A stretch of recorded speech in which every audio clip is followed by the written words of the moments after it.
ఎక్కడికక్కడే ఉండే పరిస్థితి, ప్రభుత్వం కూడా వీటి మీద స్పందించట్లేదు. సో ఇప్పుడు ఒకవేళ అసెంబ్లీకి గనక కేసీఆర్ వస్తే మరి వీటన్నిటి మీద మాట్లాడతారా, కేవలం నదీ జలాల మీదే మాట్లాడైనా పక్కకు తప్పుకుంటారా అనేది చూడాలి. ఎందుకంటే ఉప ఎన్నికలు పరంపర ఒకటి ఉంది, మళ్ళీ జిహెచ్ఎంసీ వార్డుల విభజన ఉంది, పునరుద్ధీకరణ అని చెప్పేసి వాళ్ళు చెప్తా ఉన్నారు. 3 కీలక కార్పొరేషన్లు ఏర్పాటు చేస్తున్నామంటున్నారు. 4th సిటీగా 4వ కార్పొరేషన్గా 4th సిటీ అంటున్నారు. మరి ఇలాంటి కీలక అంశాలు చాలా ఉన్నాయి. హిల్ట్ భూముల గురించి కూడా పెద్ద ఎత్తున చర్చ జరుగుతూ ఉంది. సో వీటన్నిటి గురించి కూడా మాట్లాడాలి కేసీఆర్. ఇప్పుడు మాట్లాడతారా లేదా అనేది ఇప్పుడు ఈ అసెంబ్లీ సెషన్లో మరి ఆయన మాట్లాడేదాన్ని బట్టి, ఆయనకి ఇచ్చిన టైం బట్టి కూడా ఆధారపడి ఉంటుంది. మరి ఆయనకి ఇచ్చిన టైంలో మరి కీలక అంశాలు ఏం తీసుకుంటున్నారు అనేది కూడా ఇప్పుడు పెద్ద ఎత్తున చర్చ జరుగుతూ ఉంది దీని మీద. మాజీ సీఎం బీఆర్ఎస్ అధినేత కేసీఆర్ ఈ నెల 29 నుంచి ప్రారంభం కానున్న అసెంబ్లీ సమావేశాలకు హాజరు కానున్నట్లు సమాచారం.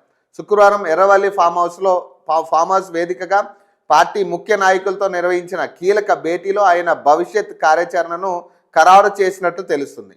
ఈ సమావేశంలో కేసీఆర్ కీలక నిర్ణయాలు తీసుకున్నారని తెలిసింది. ముఖ్యంగా పాలమూరు రంగారెడ్డి ప్రాజెక్టు విషయంలో కేంద్ర రాష్ట్ర ప్రభుత్వాలు ద్రోహం చేస్తున్నాయని, ఆ 2 ప్రభుత్వాలను ఎండగట్టాలనే ప్రధాన లక్ష్యంగా అసెంబ్లీకి హాజరు కావాలని డిసైడ్ అయినట్లు సమాచారం.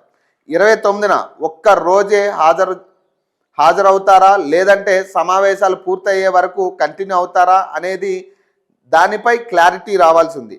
గోదావరి కృష్ణా జలాలపై వివరించేందుకు పీపీటీ కోసం స్పీకర్ను కోరే అవకాశాలున్నాయి. ఈ సమావేశాన్ని పార్టీకి చెందిన కీలక నేతలతో పాటు పాలమూరు రంగారెడ్డి నల్గొండ జిల్లాకు చెందిన నేతలు హాజరయ్యారు.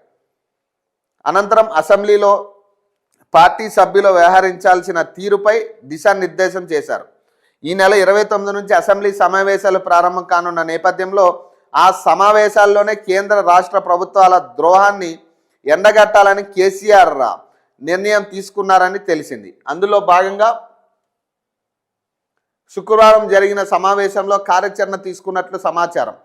తెలంగాణ కోసం బీఆర్ఎస్ పార్టీ తప్పితే ఏ పార్టీలు పోరాడవని గులాబీ నాయకులతో అభిప్రాయపడినట్లు తెలిసింది. తెలంగాణ రాష్ట్రాన్ని తెచ్చిన పార్టీగా, రాష్ట్ర ప్రధాన ప్రతిపక్ష పార్టీగా రాష్ట్ర భవిష్యత్తును కాపాడుకోవాల్సిన బాధ్యత పార్టీపై ఉన్నదని చెప్పినట్లు సమాచారం అట. ఈ విషయం ఇప్పుడు కొత్తగా చెప్పుడు కాదు, 2 సంవత్సరాల కింద